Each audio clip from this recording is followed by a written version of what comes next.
अस्सलाम वालेकुम। Lecture 67 start कर दिया है जी हमने अपना। कल की छुट्टी के लिए माज़रत ख़्वाह हूँ। असल में फैमिली के साथ हॉस्पिटल जाना पड़ा और पहली क्लास ऑफ की मैंने और रात को ही कर दी थी, लेकिन मेरा पूरा इरादा था कि आप लोगों की क्लास तक मैं पहुँच जाऊँगा, लेकिन वहाँ जाके अंदाज़ा हुआ कि शायद नहीं पहुँच सकता। तो आप लोगों को पहले एक मैसेज करवाया कि कम्युनिकेट करूँगा। मेरा दिल था फिर ज़ोहर के बाद बुला लूँ।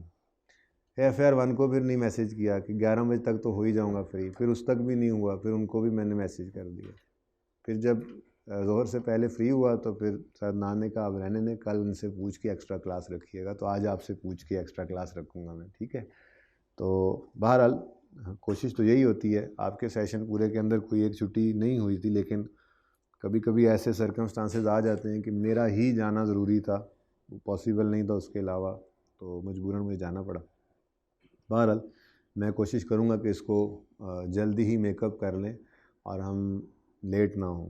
फिर भी माज़रत, ख़ास तौर पे आप लोगों की क्लास से इसलिए माज़रत क्योंकि आप लोगों को बिल्कुल एंड पे आके बताया गया कि क्लास ऑफ है। वो मैंने इसीलिए कि पहले मैसेज हॉस्पिटल में कि मुझे उम्मीद लगी कि मैं निकल जाऊँगा, मैंने कहा डिलीट करो फ़ौरन। तो उन्होंने कहा 2 बच्चों ने पढ़ लिया। मैंने कहा उनको पर्सनल में जाके कहो, सर कह रहे हैं 15-20 मिनट तक। चले कोई बात नहीं, माफ़ कर दीजिएगा मुझे। बाकी बच्चों के आने तक कंसोलिडेशन शुरू नहीं कर सकते, इसलिए पहले ये क्वेश्चन कर लेते हैं, ठीक है। बच्चे पूरे नहीं हैं कंसोलिडेशन में। आज मैंने आपको गुडविल, उसकी इम्पेयरमेंट और फिर फेयर वैल्यू और प्रोपोर्शनेट बेसिस दोनों पर NCI को रखना सिखाना है। बड़ा ही इंपॉर्टेंट लेक्चर है, तो बच्चों का वेट कर लेते हैं। पहले ये क्वेश्चन करते हैं जी। क्वेश्चन नंबर 40 है, पेज नंबर 685 IFRS 9 का, पेज 685।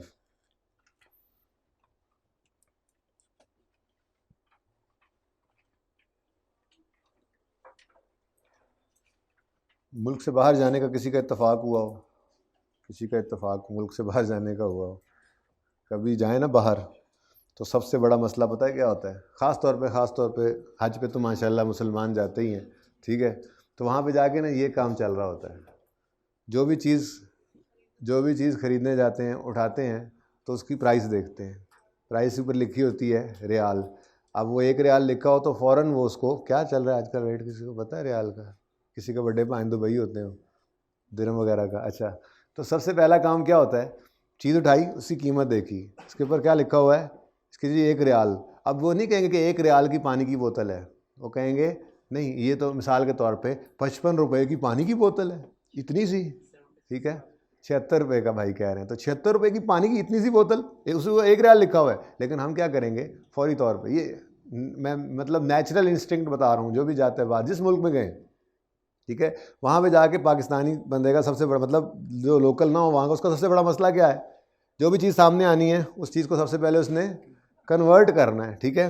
तो मिसाल के तौर पे आपने 5 बोतलें पानी की ख़रीदी और एक बोतल जो है उसके ऊपर लिखा हुआ था 2 रियाल की है और 1 रियाल 60 रुपये का है मिसाल के तौर पे। तो सबसे पहला काम आप क्या करोगे? सबसे पहले काम आप 5 बोतलें पीने से पहले आप क्या कहोगे? आप कहोगे जी 5 बोतलें, और रियाल्स के हिसाब से 2 रियाल की ये हैं, तो टोटल कितने की बन गई जी? 10 रियाल्स। तो मैं यूँ लिख लेता हूँ, रियाल्स 10। अब 10 रियाल जेब से निकलने लगे हैं, तो अगली चीज़ क्या जहन में आ रही है? 1 रियाल कितने का है? तो जेब से जाते हुए कितने नज़र आ रहे हैं? तो आप कहोगे जी 5 बोतलें मैंने 600 रुपये की ख़रीदी हैं यार, हद होगी यार, इतना ख़र्चा हो गया। ये बात समझ आई? ठीक है, 5 बोतलें ख़रीदी आपने कहा चलो खुद भी पीऊँगा, 4 हाजी साथ होते हैं और उनको भी पिला दूँगा। आपने कहा 5 बोतलें दे दो, उन्होंने कहा उन्होंने तो अरबी में कहा, लेकिन मैं आपको ट्रांसलेट करके बता रहा हूँ। 2 रियाल की एक बोतल है, उसके ऊपर लिखा होता 2 रियाल, ठीक है। तो आपने फ़ौरन कैलकुलेटर मारा, 5 बोतलें हैं तो 2 रियाल की एक है, तो 10 रियाल की 5 बोतलें। 5 बोतलें कितने की? फ़ॉरेन करेंसी में कितने की? 10 रियाल की। और आजकल 60 रुपये के हिसाब से रियाल चल रहा है, तो फिर ये इंटू ₹60 किया तो ये 600 रुपये की 5 बोतलें आपको पड़ी। सऊदीया में ये बोतलें जो आपने 5 बोतलें खरीदी, आपको कितने में पड़ी? 600 रुपये में। 600 रुपये में। क्लियर है? चलिए वैसे पानी वहाँ पे वो बांट रहे होते हैं, टेंशन ना लेना, ठीक है। जाओ सही आप पढ़ें इस सवाल को अब ये जहन के अंदर रखते हुए। ऑन 1 मई 2012 PTCL इट कितों आ गया, ਇਹ ਤਾਂ इट मारन वाली लग रही है इतने। On 1 May 2012 PTCL acquired 20,000 ordinary shares, 2% share holding in Nike. 2% उन्होंने इसलिए कह के बताया क्योंकि आजकल तो आप कंसल्टेशन पढ़ रहे हैं ना, आपको पता ही है। खैर अभी तक तो आपको ये पता है कि 50% से ज़्यादा हो तो सब्सिडरी बनती है। इंशाल्लाह 20 को दिन बाद जाके आपको पता लगेगा, अगर 50 से कम हो लेकिन 20% से ज़्यादा हो तो वो एसोसिएट भी बनती है। तो ये जो IFRS 9 में हमने शेयर्स के अंदर इन्वेस्टमेंट सीखी थी वो 20% से नीचे वाली थी, छोटी मोटी इन्वेस्टमेंट 2, 4, 5, 10% किसी के खरीद लें तो वो आपको इतनी लिफ्ट नहीं कराते, ठीक है ना। अच्छा चलें छोड़ें। तो इन्होंने क्या किया जी, 20,000 ऑर्डिनरी शेयर्स एक्वायर किए हैं नाइकी के PTCL ने, ठीक है। और वो दुबई बेस्ड कंपनी है। तो कितने शेयर्स खरीदे उन्होंने, 20,000। कितनी बोतलें खरीदी हैं आपने, 5। कितनी बोतलें खरीदी हैं आपने, 5, ठीक है। At a cost of 240 dirham, at a cost of 240 दिरहम। यानी वो यूं कह रहा है, असल में फनकारी क्या लगा गया सवाल में, यूं कह गया, वो डाटा ऐसे दे गया कि आपने 5 बोतलें खरीदी हैं 10 रियाल की, ठीक है। आगे भी एक और फनकारी लगा दी, आई थिंक उसने, आई थिंक ऐसा ही है, ठीक है। और कहता है which was equivalent to rupees 60 lakh. आपने जो 5 बोतलें खरीदी वो खरीदी कितने की, 10 रियाल की, जो कि 600 रुपये के बराबर है। ये वो मैंने इक्विवेलेंट किया आपकी छोटी एग्जांपल के। आपने PTCL ने 20,000 शेयर्स खरीदे, 240 दिरहम के खरीदे और वो 60 लाख रुपया बनता है रुपयों में, ठीक है। तो इसको वैसे ही बना लेते हैं ना, हम वैसे ही बना लेते हैं। आपने 20,000 बोतलें खरीदी, चलो बोतलें 20,000 खरीद ली हमने, ठीक है। सारे हाजियों को पिलाएंगे, वहाँ पे जितने सब नज़र आ रहे हैं ना सामने हमारी बिल्डिंग में, सारे हाजियों को पिलानी है हमने बोतलें, ठीक है। तो 20,000 बोतलें शेयर्स खरीदे हमने, ठीक है। और उसके बाद पता नहीं कितने का एक शेयर पड़ा, लेकिन ये पता लग गया कि टोटल दिरहम कितने लगे हैं, 2,40,000। तो आप बैलेंसिंग फिगर निकाल सकते हैं कैसे, 2,40,000 डिवाइड बाय 20। जैसे यहाँ पे मैं कहूँ, आप बता सकते हैं एक बोतल कितने में पड़ी, आप कहोगे 10/5, 2 रुपये की, 2 रियाल की, ठीक है। तो यहाँ पर आप बैलेंसिंग निकाल सकते हो, 2 रियाल, और बोलो, और निकाल सकते हो। कैसे निकाला आपने बैलेंसिंग, 10/5। अच्छा फिर मैं कहूँ, अच्छा जी आपको 600 रुपये में पड़ा है ये सारा मामला, तो एक दिरहम, एक यहाँ पे तो रियाल था, 1 रियाल कितने रुपयों का है, तो आप कहोगे जी 600 बटा, ये भी बैलेंसिंग निकल सकता है, ये क्या है जी, ₹60। ओके, ये भी बैलेंसिंग निकल सकता है। तो यहाँ पे कहानी ना उसने कुछ ऐसे कर दी थी, बाकी कहानी यही है, ओके।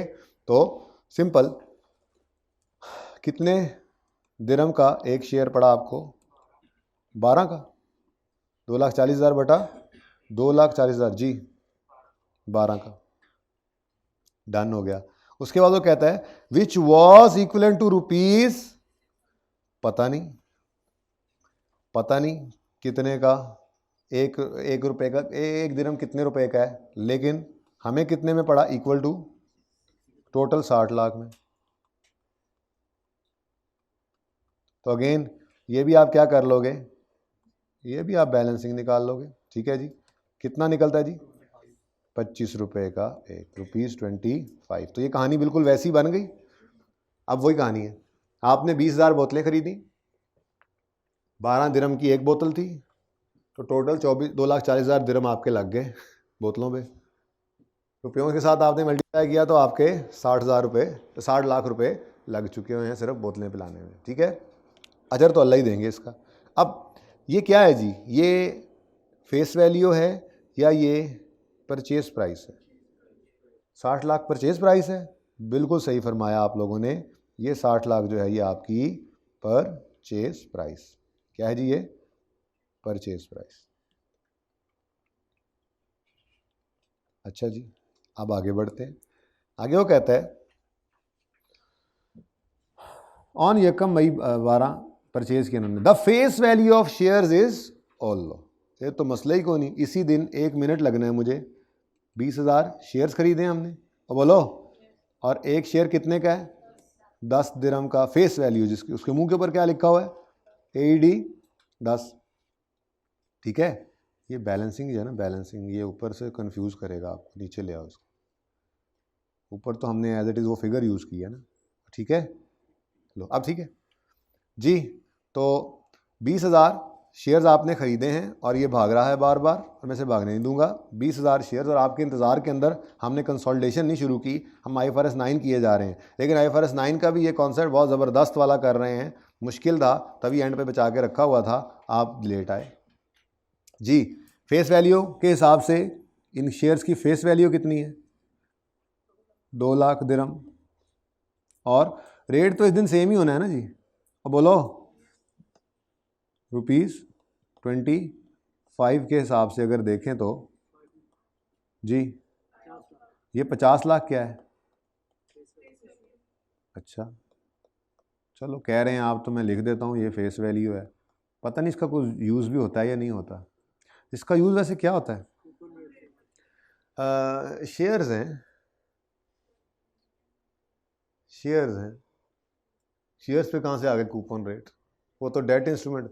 जी हाँ, अगर डिविडेंड हुआ तो वो हमेशा किस पे लगता है बताया था? फेस वैल्यू पे। और एक और काम भी हो सकता है, वैसे बताना चाहिए था आपको, फेस वैल्यू से हम परचेज प्राइस डिटरमिन कर सकते हैं।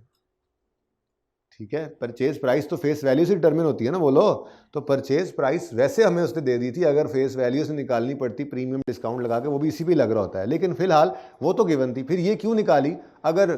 अगर क्या सवाल में है डिविडेंड, अगर डिविडेंड होता है तो फिर इसी के ऊपर परसेंटेज लग रही होती है। ठीक है, सही है। तो 10, ये 12 और 25 ये हमने निकाला। शायद सवाल में गिवन भी हो, 25 नहीं गिवन था, जिस दिन खरीदा उस दिन नहीं गिवन था, फनकारी लगाई हुई है, नहीं गिवन है। ये देखो, नहीं ये तो 31 दिसंबर है, 31 मार्च, 31 दिसंबर हमने ख़रीदा इसको 1 मई पे, तो खैर इत्तेफाक से वो भी सेम है। ये हमने बैलेंसिंग फिगर निकाली, सवाल में डाटा गिवन था, और इसी को यूज़ करके हमने परचेज प्राइस की साथ को से जो फिगर निकली हैं इसको यूज़ करके फेस वैल्यू भी निकाल ली। ठीक है बच्चों, यहाँ तक को मसला है तो बताएं, फेस वैल्यू क्यों निकाली है? अगर ज़रूरत पड़े डिविडेंड के लिए तो। ठीक है, अब पढ़ते हैं आगे। The face value share, PTCL intends to hold the shares to avail benefit of regular dividends and capital gains. अब शेयर्स थे, शेयर्स याद है? शेयर्स के अंदर तो 3 मॉडल है ना, अमोर्टाइज कॉस्ट, खुदा का नाम लें, चुप क्यों कर गए हैं? शेयर्स में तो 2 मॉडल्स होते हैं, पहले सबसे पढ़ा था लेक्चर 1-2 के अंदर। शेयर्स में सिर्फ 2 ही हैं, FETPL, FETOCI। अगर शॉर्ट टर्म के लिए हैं आप तो FETPL में रहें, और अगर लॉन्ग टर्म के लिए होल्ड करना है आपने डिविडेंड और कैपिटल गेन कमाने के लिए तो फिर FETOCI में जा सकते हैं। लेकिन इनिशियल रिकग्निशन पे आपको इर्रिवोकेबली इलेक्ट करना पड़ता है कि आपने डेजिग्नेट किया इसको FETOCI में, वरना फिर FETPL डिफॉल्ट तो है ही। इसका मतलब अगर चुप रहा तो हम FETOCI लगाएंगे, और अगर बोल पड़ा कि नहीं जी इन्होंने FETPL पर ही रहना पसंद किया तो फिर वही उसकी बात मान लेंगे। अब वो क्या कहता है? The company has used elective model. ये एक MCQ में बताया था। MCQ की डिस्कशन कितने बच्चों ने ली थी? 20 मिनट की थी माशाल्लाह। हमने डिस्कशन क्लास में करके अपलोड की थी, ग्रुप्स में भी भेजी थी ना, लिंक आया था ना ग्रुप्स में। मेरे ख्याल में 20 मिनट की भी नहीं होनी, छोटी सी डिस्कशन है, वहाँ पर ये पॉइंट आया था। ऐसी ना छोटी सी चीज़ होती है कहीं ना कहीं। अब वहाँ पे अगर सवाल में ये वाली बात ना लिखें तो मुझे बताओ, company has used elective model, तो आप कौन सा मॉडल सेलेक्ट करेंगे? ये पता उन्हीं को होगा जिन्होंने डिस्कशन सुनी होगी, वरना आप कहोगे यार इलेक्टिव कौन सा? भाई मैंने कहा था इलेक्शन, इर्रिवोकेबली इलेक्शन करें तो FETOCI में चले जाते हैं, नहीं तो FETPL डिफॉल्ट है। यानी अगर वो यूं लिख देता company has used the default model, तो अगली लाइन ना भी लिखे हम क्या कहेंगे? FETPL में गए हैं। और अगर वो बोल दे पर्चे में कभी company has used the elective model, क्योंकि इलेक्शन इर्रिवोकेबली इलेक्ट करना इनिशियली वो किस पर था? FETOCI में, कभी वापस ना आने वाला रास्ता, वरना FETPL पे ही रहो। तो इलेक्शन वाला मॉडल कौन सा है? FETOCI। और डिफॉल्ट कौन सा है? FETPL। तो इतना लिखकर सवाल के अंदर वो छोड़ेगा, मेरा ये अंदाजा है, पर्चे में छोड़ेगा। तो अगर छेड़ेगा ना आपको तो यहां पे छोड़ेगा, छेड़ेगा अगर तो यहां पर लिखकर बस इतना ही छोड़ देगा, अगली बात नहीं बताएगा। Company has used default model, तो आप क्या कहोगे एफईटी पे। Company has used elective model, तो एफईटी ओसीआई। लेकिन उसने यहां पर लिखा हुआ सवाल के अंदर कि जी the it has irrevocably opted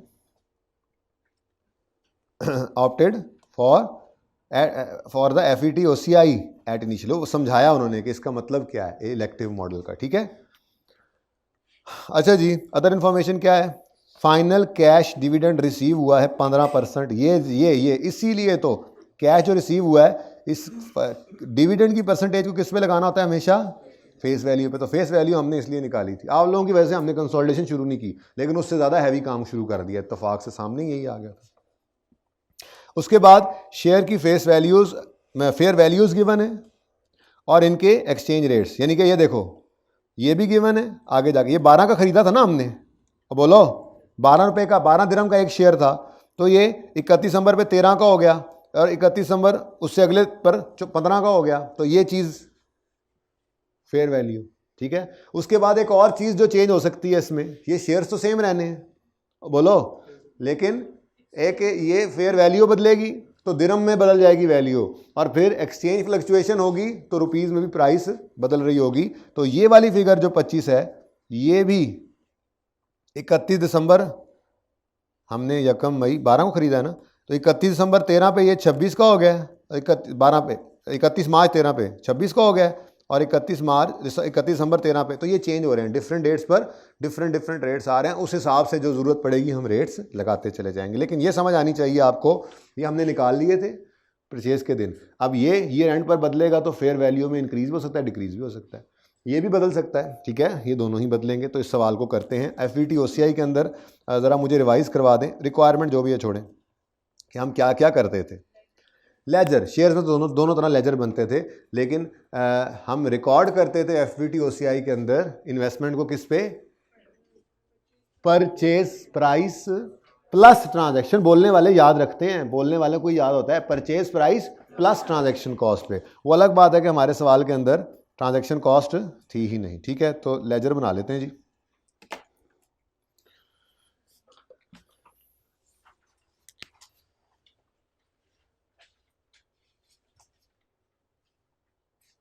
investment in shares और रखना इसको है एफवी, तो गेन लॉस ने कहाँ जाना होगा, ओसीआई में, फेयर वैल्यू रिजर्व और फेयर वैल्यू चेंज वाली बात, ठीक है।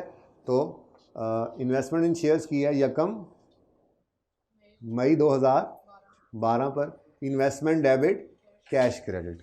अब वो वर्किंग वन कह लूँ ना उसको, परचेज प्राइस हमने निकाल तो ली, वैसे सवाल में ही गिवन थी, बल्कि परचेज प्राइस कितनी है जी, 1000 में करें तो 6000, ठीक है। इन्वेस्टमेंट डेबिट, सिर्फ आप लोगों के लेट आने वालों के इंतजार के अंदर हमने कंसोलिडेशन नहीं शुरू की। क्यों आते हैं लेट यार आप लोग, रोज टाइम पे आया करें प्लीज। अच्छा जी, ये क्या आ गया जी हमारे पास, परचेज प्राइस। ये क्या है, purchase price. Transaction cost plus करते हैं, लेकिन सवाल में ट्रांजैक्शन कॉस्ट गिवन नहीं थी, होती तो ऐड कर देते, ठीक है ना, और सही है। उसके बाद जी अब ये एंड ने आना है, पहली एंट्री हो गई 6000 से, अब बोलो उसके बाद ईयर एंड आएगा, तो ईयर एंड के ऊपर हमने ये एक्सरसाइज दोबारा करनी है। हमारे पास 20,000 शेयर्स हैं और हर शेयर AED 13 पे चला गया, फेयर वैल्यू बढ़ गई, ठीक है जी, यहाँ पे 13 आ जाएगा। और उसके बाद ये लिखने की ज़रूरत नहीं दोबारा, ये रुपये 25 पर जो हमने ख़रीदा था ये 25 पर ही है, कोई मसला नहीं, अच्छी बात है, 25 पर लिख लेंगे, ठीक है। तो अगला काम क्या करना है, 31 दिसंबर पर 12 पर हमने कैरी डाउन लिखना है। कैरी डाउन कैसे निकलेगा, कितने शेयर्स थे जी, 20,000 शेयर्स थे, और हर शेयर कितने का हो गया है, AED 13 का, और इस दिन 25 रुपये का एक AED हो गया है, तो टोटल 6500 आ गया, ठीक है जी। ये 6500 क्लोजिंग है, तो फिर आपको क्या आ रहा है जी, 500 का गेन। ये गेन कहाँ जाता था, इसको कहते थे हम फेयर वैल्यू रिजर्व, ये OCI में, ठीक है, बैलेंसिंग फिगर। और ये है क्या, वैसे है क्या, गेन है लॉस है, ये गेन वाली साइड होती थी, लिख लिया करो, पहले ही, ताकि बाद में हेल्प मिले। इन्वेस्टमेंट डेबिट तो OCI क्रेडिट तो ये गेन है, इन्वेस्टमेंट बढ़ी है ना, ठीक है। कितने थे जी? 20,000 इंटू AED 13 इंटू रुपीज़ जी, नज़र नहीं आ रहा, तो 6500 वाला ठीक हो गया जी। अब अगला काम ये तो करेंगे ही इंशाल्लाह, यकम जनवरी 2013 पर ब्रॉड डाउन कर लेंगे इस 6500 को, लेकिन एंट्रीज कर ले इस साल की तो बेहतर है, ठीक है। तो पहली एंट्री यकम मई 2012 पर investment in shares debit, investment in shares debit 3 साल पे जाना है, 2 साल पे ज़रा रिक्वायरमेंट देखना। ये तो छुट्टियां करते हो तो जिस दिन आते हो उस दिन भी लेट आते हैं। 13 तक तो ये 12 और 13 की हैं, 2 साल की एंट्रीज हैं, तो चलो नीचे इनकम स्टेटमेंट भी बन जाएगी। तो इन्वेस्टमेंट इन शेयर्स डेबिट और कैश क्रेडिट कितने से जी? 6,000 से,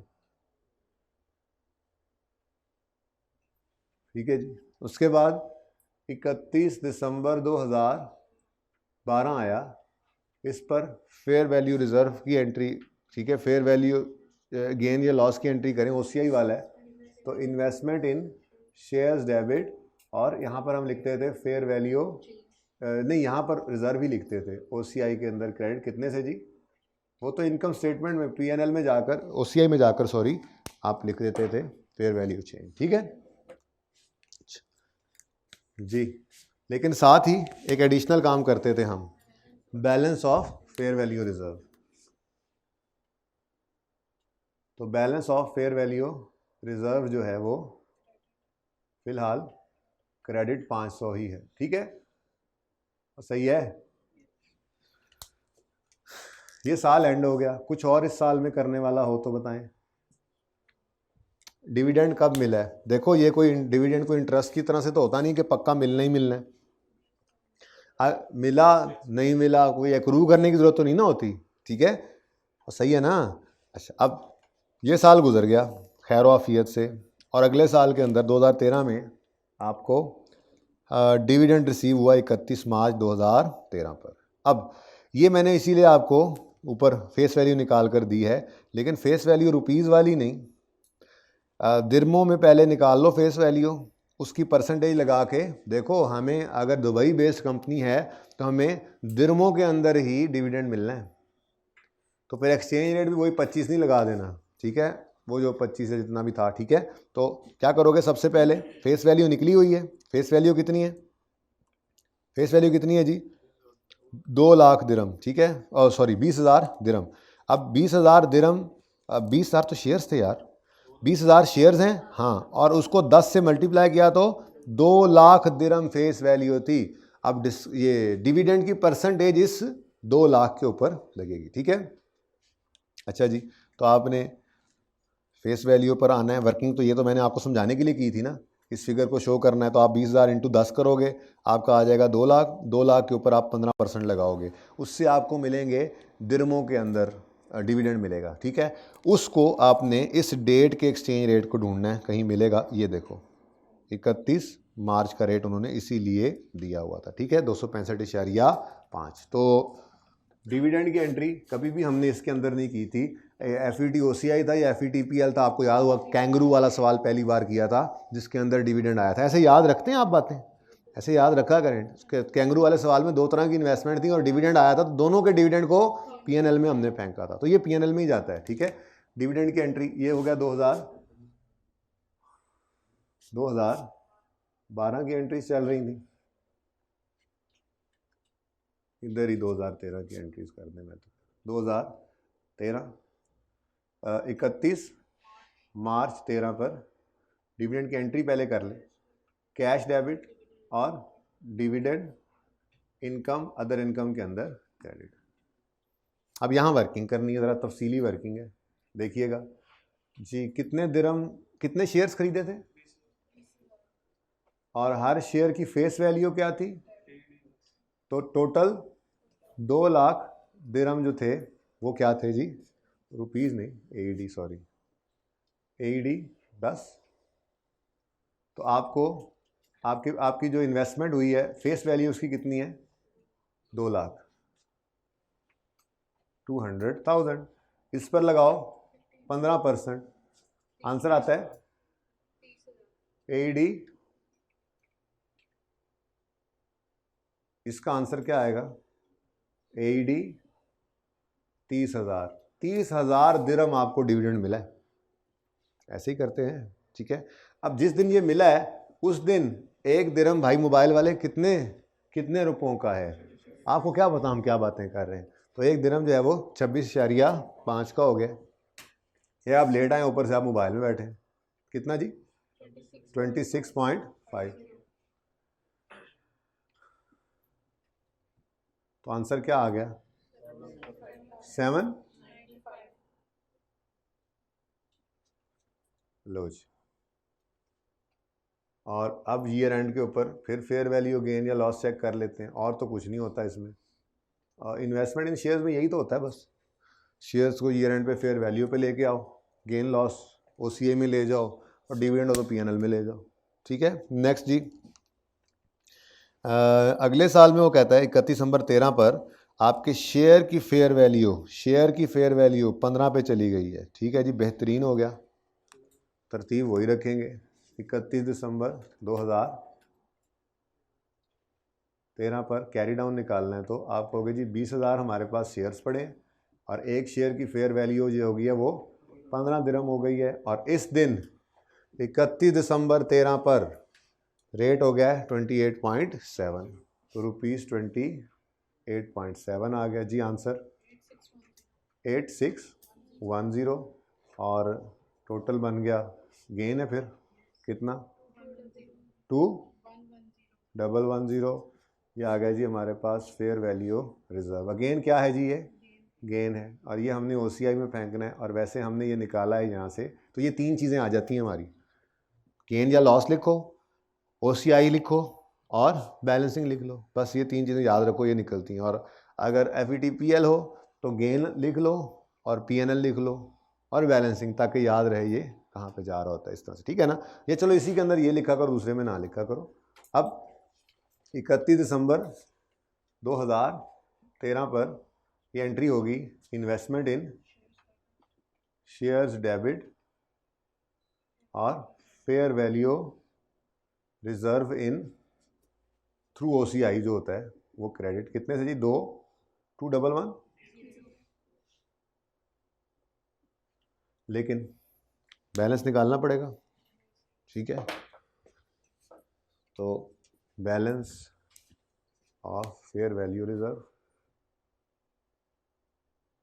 अब थोड़ा सा देखना पड़ेगा आपको, ब्रॉड डाउन क्रेडिट 500 था, फॉर द ईयर क्रेडिट 2,110 आ गया, तो क्लोजिंग में credit 2,610।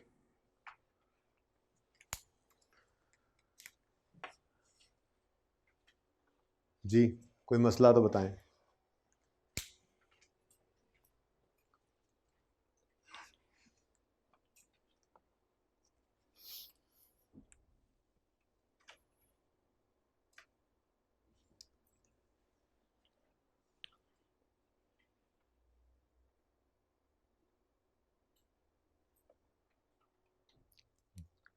Ji statement of comprehensive income बनाएं तो PNL के अंदर डिविडेंड आएगा, डिविडेंड इनकम 2000, कौन कौन से साल है, 12 और 13, तो डिविडेंड इनकम 12 में कोई नहीं थी, 13 में 795 है, ठीक है जी। उसके बाद OCI की बात करें तो यहाँ पर हम लिख लेते थे फेयर वैल्यू चेंज जी, पहले साल में 500 का चेंज है, दूसरे साल में 2,110 पॉजिटिव है, क्रेडिट। उसके बाद स्टेटमेंट ऑफ फाइनेंशियल पोजीशन में ये नॉन करंट एसेट्स में, क्योंकि ये FVT OCI वाली इन्वेस्टमेंट है, इसमें तो वो लड़ाई भी नहीं होती थी जो डिवेंचर्स में हमने कर ली है। फाइनेंशियल इंस्ट्रूमेंट्स के अंदर वो जो इन्वेस्टमेंट इन डिवेंचर या फाइनेंशियल लायबिलिटी के हिसाब से था वो अलग करना सीखा है ना हमने। वो मैंने लेक्चर अपलोड भी करवाया था, पार्ट ए पूरा ही करवा दिया था। वो किसने देखा था पार्ट ए? वो मैंने कहा कि बच्चों को ज़रा शायद समझ ना आई हो, कुछ लेट भी आए थे मेहमानाने गिरामी, ऐसे ही जैसे आज लेट आए हैं, ठीक है। ये कल से नहीं करूँगा मैं भाई, यहाँ पे जब मैं सवाल ख़त्म करूँ ना, बल्कि पार्ट 1 बना देंगे इसको, वो आज भी अपलोड कर देना लेट आने वाली शक्लों के लिए। लेकिन कल से ये कोई चक्कर नहीं होगा, टाइम पे आया करो जी। नॉन करंट एसेट्स में इन्वेस्टमेंट इन शेयर्स जी, 6500 फेयर वैल्यू पर और 8610। और उसके बाद आपकी इक्विटी के अंदर बहुत सारी चीज़ों में फेयर वैल्यू रिजर्व भी आ रहा होता है, वो लाल वाली फिगर हमने निकाली हुई है, 500 और 2610। अब चलें इस तरफ आ ही गए तो ये ऊपर वाला छोटा सा सवाल भी देखकर इसको भी फारिग करें, ताकि फिर कंसोलिडेशन पे तसल्ली से हम अपना अगला पार्ट 1 घंटा 20 मिनट का बने, 25 का बने, फिर आराम आराम से उसे करेंगे, ठीक है। लेकिन अभी तो 5-7 मिनट इस पर भी लगने हैं। ये कोई मसला है इस सवाल में तो बताएं, जरा सवाल दर दिखा दें जी बच्चों को, तो मसला है तो बताएं जी।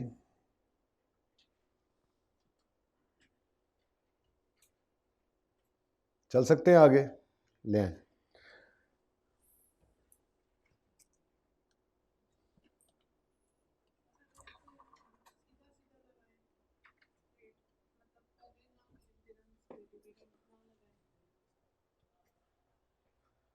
जिसकी बात कर रहे हैं, क्या कह रहे हैं आप? 20,000 इंटू 10।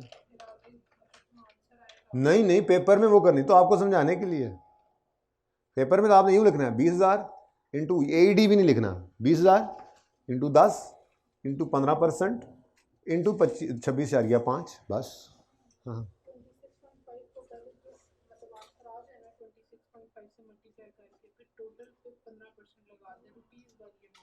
आप ऐसे कर लें, लेकिन ये ज़रा लॉजिकल लग रहा था मुझे कि हमारी इतनी फेस वैल्यू बनती है जिस पर परसेंटेज ऑफ डिविडेंड अप्लाई होगा। इतना डिविडेंड दिरमों में मिला है हमें, मैंने दिरमों में डिविडेंड बताया बेसिकली।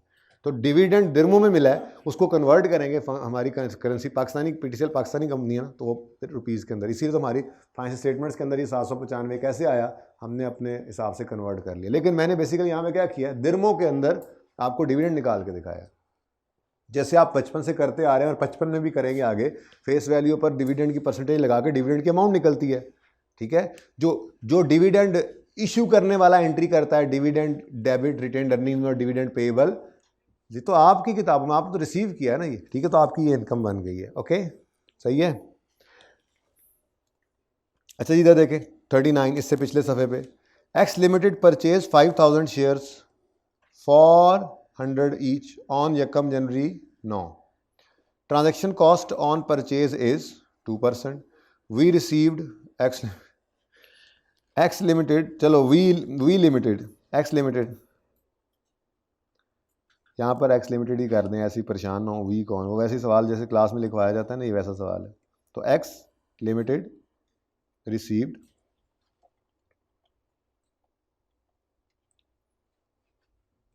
5% और 15% बोनस शेयर्स। अच्छा भाई, बोनस शेयर्स हों चाहे डिविडेंड हो, बोनस शेयर्स भी एक तरह का डिविडेंड ही होता है, एक तरह का, ठीक है, एक तरह का, मुफ्त में शेयर्स मिल रहे होते हैं ना। तो बहरहाल परसेंटेज तो इसने भी किस पे लगना है। अच्छा, लेकिन हमने 5000 शेयर्स खरीदे हैं, सवाल चुप है तो हम इसको FVTPL समझ लेते हैं, बल्कि वो कह रहा है नीचे, prepare necessary entry assuming x limited classifies shares under FVTPL। चलो लेजर बनाते हैं, लेजर, क्योंकि शेयर्स के अंदर इन्वेस्टमेंट हो तो लेजर ही बनता है। तो इन्वेस्टमेंट इन शेयर्स FVTPL है, तो फिर पहली एंट्री क्या होगी, इन्वेस्टमेंट डेबिट कैश क्रेडिट, और सिर्फ किससे, परचेज प्राइस से। ये किससे होगा जी, परचेज प्राइस से। ट्रांजैक्शन कॉस्ट कहाँ होगी, प्रॉफिट एंड लॉस में होगी। तो ये 2% ऑन परचेज प्राइस जो है ये एक्सपेंस आउट होना है FVTPL मॉडल में। ओके, अच्छा, अब कितने शेयर्स खरीदे हैं जी आपने, 5000, और हर एक शेयर की परचेज प्राइस क्या है, वी परचेज 100 रुपीज़ का हमने एक शेयर खरीदा इंटू इंटू ₹100, आंसर आ गया 500,000। ठीक है जी। उसके बाद ईयर एंड आया, वो कहता है ट्रांजैक्शन कॉस्ट पे हुई है, इसकी तो हमने एंट्री क्या कर देनी, पहली एंट्री ये हो गई इन्वेस्टमेंट डेबिट कैश क्रेडिट, दूसरी एंट्री हो गई, अब ये भी 5 लाख का 2% ले लो तो वो एंट्री हो गई उसकी एक्सपेंस डेबिट कैश क्रेडिट। ठीक है ना जी, जितना भी आता है वो एंट्री आप कर दोगे। उसके बाद कहता है x limited received bonus shares 15% का मतलब कितने बनते हैं वैसे, 5,000 शेयर्स के ऊपर लगा दो जी, इंटू 15% कितना बनता है 750 शेयर्स। चलो अब इसकी एंट्री पास करो, हमने बोनस शेयर्स रिसीव किए हैं ना, एंट्री पास करो, शाबाश। Shares debit, investment in shares debit, cash गया, डिविडेंड इनकम क्रेडिट, डिविडेंड आया है, डिविडेंड रिसीवेबल, चवला मार रहे हैं हम, सादा बात ये याद कर थोड़ा सा, इसलिए आपको ज़रा माइंड ब्रेनस्टॉर्मिंग आपकी करवाई, थोड़ी सी थोड़ा सा आपका दिमाग चलवाया कि आपको ये जुमला बोलना था, बोनस शेयर्स रिसीव करें तो कोई एंट्री नहीं करते, सिर्फ नंबर ऑफ शेयर्स हमारे पास बढ़ जाते हैं। हाँ, ईयर एंड के ऊपर अगर फिर डिविडेंड मिलेगा तो उसके अंदर ये भी शामिल हो जाएंगे, डिविडेंड बढ़ाएंगे, या अगर फेयर वैल्यू गेन आएगा तो ये शेयर्स भी पड़े हैं, इनके अंदर भी फेयर वैल्यू गेन हम रिकॉर्ड करेंगे, लेकिन बोनस शेयर्स रिसीव करने की कोई एंट्री पास नहीं होती। अब आप कहोगे सर हम तो करते थे,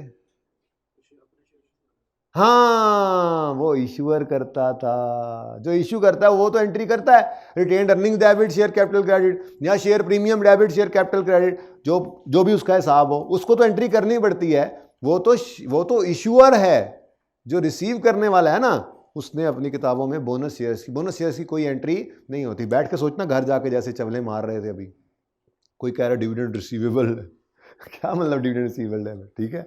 तो कैश क्रेडिट, कैश कहाँ गया, यानी कि बोनस शेयर्स की कोई एंट्री, हाँ लेकिन हमारी द्राज में जहाँ पहले 5,000 शेयर थे अब 5750 शेयर हो गए हैं, तो कल को जब डिविडेंड मिलेगा तो इन 750 भी मिलेगा। ये एंड पे फेयर वैल्यू पर लेके जाना है तो अब 750 भी जाएंगे फेयर वैल्यू पर, उनका गेन लॉस ऑटोमेटिकली वो प्रॉफिट एंड लॉस में गेन लॉस ले आएंगे जब ईयर एंड पे उनको उठा के फेयर वैल्यू पर रखेंगे। जब ईयर एंड पे उनको फेयर, देखो ना स्टार्ट में कितने शेयर्स हैं 5,000, एंड पे इधर देखो कितने शेयर हो गए 5750। अब इस दिन अगर मैं शेयर्स की फेयर वैल्यू गिवन है, फेयर वैल्यू पर शेयर एट 31 दिसंबर इज ₹108, तो यहां पर जब मैं 100 से 108 पे आया हूं तो 5,000 शेयर्स तो 100 से 108 पे आए, ये 750 देखो तो 0 से 108 पे आ गए ना, तो टोटल गेन इनका रिकॉर्ड हो जाएगा। ये बात समझ आई है। 5,000 शेयर्स तो पुराने पड़े थे, उनके अंदर तो वो 100 पे रिकॉर्ड किए थे, उनके अंदर 8 रुपए का इंक्रीज आया, बोनस शेयर्स की कोई एंट्री नहीं की लेकिन अपनी क्वांटिटी को बढ़ा लिया। अब ईयर एंड के ऊपर ये 5750 शेयर जब 108 पे रिकॉर्ड हुए तो 5,000 तो वही थे जो 100 से 108 पे आए, जो 750 हैं वो कोई नहीं थे, और एकदम तो 0 से 108 पे आ गए, तो इनका गेन रिकॉर्ड, इनका फायदा रिकॉर्ड हो गया आपके पास। लेकिन कब जाके, अब आप कहोगे अगर हम फेयर वैल्यू मॉडल पे ना हो तो फिर एफईटी ओसीआई में हो गए, मतलब ये तो जिंदगी में आज पता लगा ना कि IFRS 9 भी होता है जो शेयर्स को कहता है या एफईटीपीएल में रखो या एफईटी ओसीआई में रखो।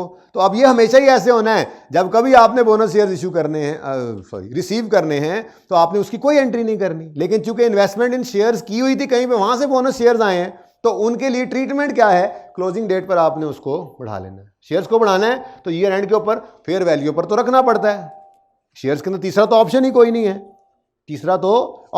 नहीं है, फेयर वैल्यू पे तो रखना पड़ता है। जब फेयर वैल्यू पर लेकर आएंगे तो गेन उसका जो है वो बोनस शेयर्स का खुद ब खुद रिकॉर्ड हो जाएगा, पीएनएल में हो जाएगा अगर एफईटीपीएल में हो, ओसीआई में चला जाएगा अगर एफईटी ओसीआई में। Got it? हाँ तो हो ही गया, डायरेक्टली हुई है। देखो ये हो गई ना एंट्री, इसकी ये एंट्री नहीं, एंट्री आप बना के लाना घर से, बोनस शेयर्स रिसीव हुए ना उसकी एंट्री आप बना के लाना। मैंने जो करवाना था वो करवा दिया, मैंने कहा एंट्री नहीं हो सकती लेकिन शेयर्स को बढ़ा लो। अब जब शेयर्स को बढ़ाया है, अब देखो इधर जो गेन आएगा उस गेन में इन 750 शेयर्स का 0 से 108 तक जाने का गेन आ नहीं गया, तो हमारी इन्वेस्टमेंट ग्रो ही तो कर रही है, ग्रो करके बढ़ भी गई है, गेन भी रिकॉर्ड हो गया है, लेकिन बोनस शेयर्स के आने की कोई एंट्री नहीं है, वो आप बना के लाना घर से, फिर कल डिस्कस कर लेंगे जी। गेन 121,000 कहाँ जाएगा? नहीं सचमुच में, मजाक नहीं कर रहा। आप जब भी एक तरफ से बनाओगे ना कोई एंट्री तो दूसरी तरफ से आउट हो जाएगा काम। सिंपल सी बात याद रखो कि जब भी कभी बोनस शेयर्स रिसीव करो ना बेटा, मेरा बच्चा, तो आपने उसकी एंट्री नहीं करनी है, बस अपने नंबर ऑफ शेयर्स को बढ़ा लेना है। डिविडेंड मिले, अब अगर कल को डिविडेंड मिले तो 5750 इंटू अगर फेस वैल्यू को ही होगी, वो सवाल उस तरफ लेके नहीं गया फेस वैल्यू, तो 5750 शेयर्स के ऊपर आपको डिविडेंड मिलेगा, जैसे फेयर वैल्यू 5750 की लगी है। ठीक है, उसमें भी यही है, वो भी बोनस शेयर्स ही होते हैं। डिविडेंड के तौर पे दे तो वो इशूअर का मसला है कि इशूअर ने, जिसने इशू किया है ना भाई साहब, जिसने इशू किया है उसकी एंट्री का मसला है ये जो आप बता रहे हैं। जो आप मसला बता रहे हैं ये उसकी एंट्री है, जिस उसने देखना है। अगर उसने एज अ डिविडेंड इशू किया है तो रिटेन अर्निंग से निकालता है, और अगर एज अ डिविडेंड नहीं किया तो शेयर प्रीमियम से निकालता है। उससे निकल के शेयर्स हमारे पास खाता आया है, उसके अंदर 750 शेयर्स हैं, हमने कोई पैसे नहीं पे किए, तो बस बोनस शेयर्स इसी को कहते हैं, बगैर पैसे पे किए मुफ्त में शेयर्स आ जाए।